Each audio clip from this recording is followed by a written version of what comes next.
Pawn shop finds can often be a hit or a miss. There are hundreds of historical relics on display, from family heirlooms to historic discoveries turned over by a lucky few. For Randy Gajero, this gut feeling led to the ultimate payoff. Nobody ever expects to stumble across a fortune in their everyday life, certainly not from an item bought on a whim. When Randy walked into a Fresno pawn shop on a seemingly ordinary day in 2010, he had no idea what was in store for him. In 2010, a man named Randy Gajero came across an antique shop.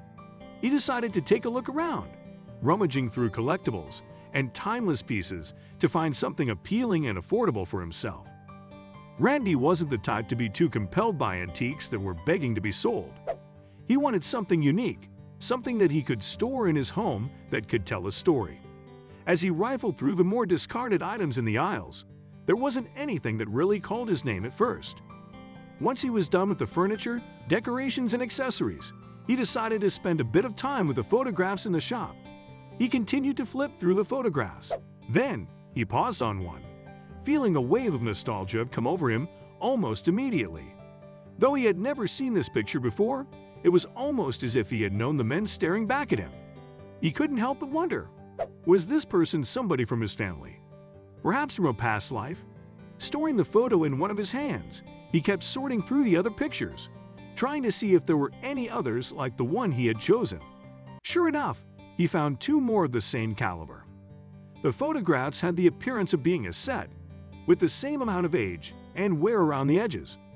At first, Randy didn't think that the pictures had much value. He had settled on them because of his own personal preference. We all worry that buyer's remorse will nag us once we leave the store with our purchases, especially if we are spending our last few spare dollars on the items.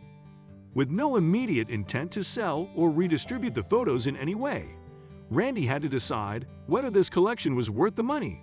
Upon leaving, Randy had wondered to himself if he had made the best decision. Maybe he should have saved those dollars for something bigger, maybe something that was more obviously valuable. Then, he thought of the way his wife, Linda, would light up the photos, and that restored his confidence.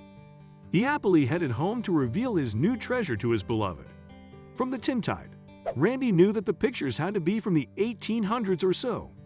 Although he couldn't decipher much else on his own, he wasn't worried.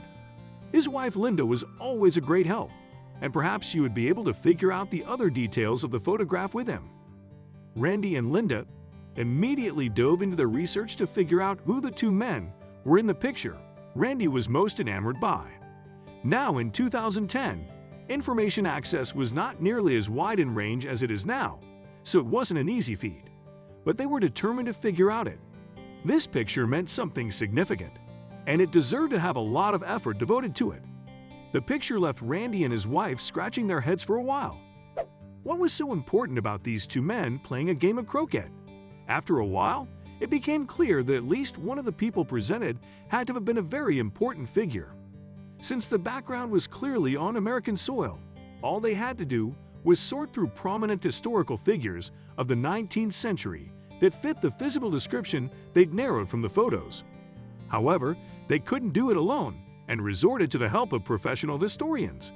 With the help of various experts and loads of independent research, Randy and Linda were able to assure themselves that their original thoughts were true.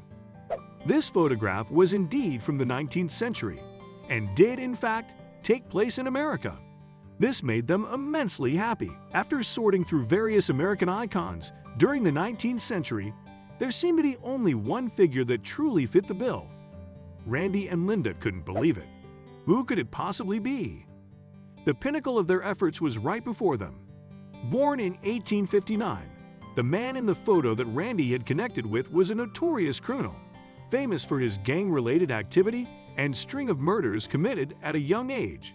He was feared, revered, and wholly elusive to the public. Though rumor has it this man was shot and killed at 21, there are not a lot of people who believe this report. So is it clear who this infamous man is yet? The man in the photo was none other than Billy the Kid, who went by a slew of aliases such as Henry McCarty and William Booney.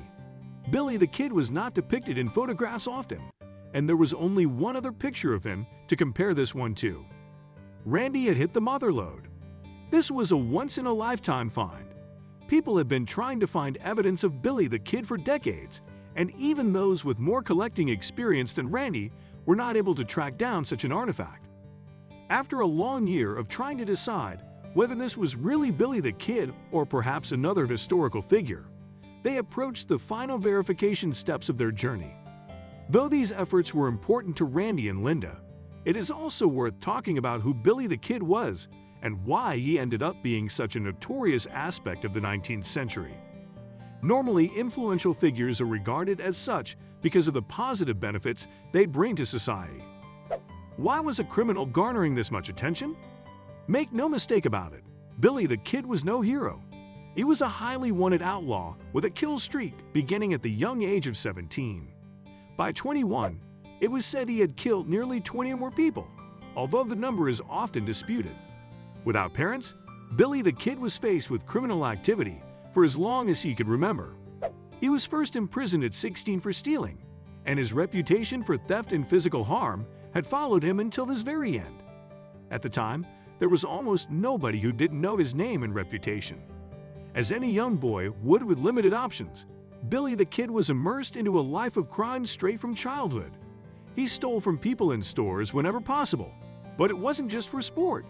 Since he did not have anyone to care for him, he did everything he could to survive, and that included things like stealing the occasional meal. He evaded the authorities and moved like a ghost, and since there was hardly any record of him, many speculated whether his existence was some sort of myth. Since information regarding Billy the Kid was scarce, he ended up with the nickname Phantom Cowboy. Nobody knew exact information about his everyday whereabouts or even the specifics of what he looked like, so Randy's thrift shop findings were especially amazing. He was a wild spirit who could not be tamed, and many things about him separated him from other cowboys at the time. Beyond his accomplishments in the crime world, Billy the Kid did not come off as your traditional outlaw, and therefore, people found his personality rather intriguing. He had the demeanor of older, more experienced cowboys, even though he barely looked the part. It was what made him such a trending topic. Randy and Linda felt proud of their persistence and were fascinated by all the facts they were learning about Billy the Kid's life. They had heard about the young man in passing, but they never knew the extent of his life until they had spent the last year delving into the photograph's history. It didn't take long for the couple to get the final confirmation they had been waiting over a year for. Billy the Kid was the man in the picture. They were relieved and overjoyed. All the work they had put into proving their theory was not in vain. There had never been another photograph of Billy the Kid with his gang, the regulators, and it was Randy who had unearthed it. Before Randy's discovery, there was only one picture of Billy the Kid recorded. It had been such a long time since any news about him had surfaced, and people were beginning to believe that there wasn't going to be much else we could know about him. His new evidence of his existence wasn't the only thing that made the photos so spectacular. The Regulators, a band of outlaws put together by businessman John Tunstall, were most famous for avenging their boss's death when he was murdered in a standoff between the group of bandits and another crew called the House. Thought it was acknowledged that Billy the Kid was a large part of this group. This photo was the first bit of proof that rumors of his involvement were true. When news sources and the general public became aware that a brand new photo of Billy the Kid had emerged, Randy and Linda experienced a flurry of outreach. In no time, they were a viral hit and were even interviewed by National Geographic, who put together a special about the photo Randy had found. The couple was in awe that Randy's hobby had turned their lives upside down. We are also lucky enough to know the context of the picture too. Randy and his wife were able to score a $5 million payout for the picture, a perfect way for Billy the Kid to pay back his past debt.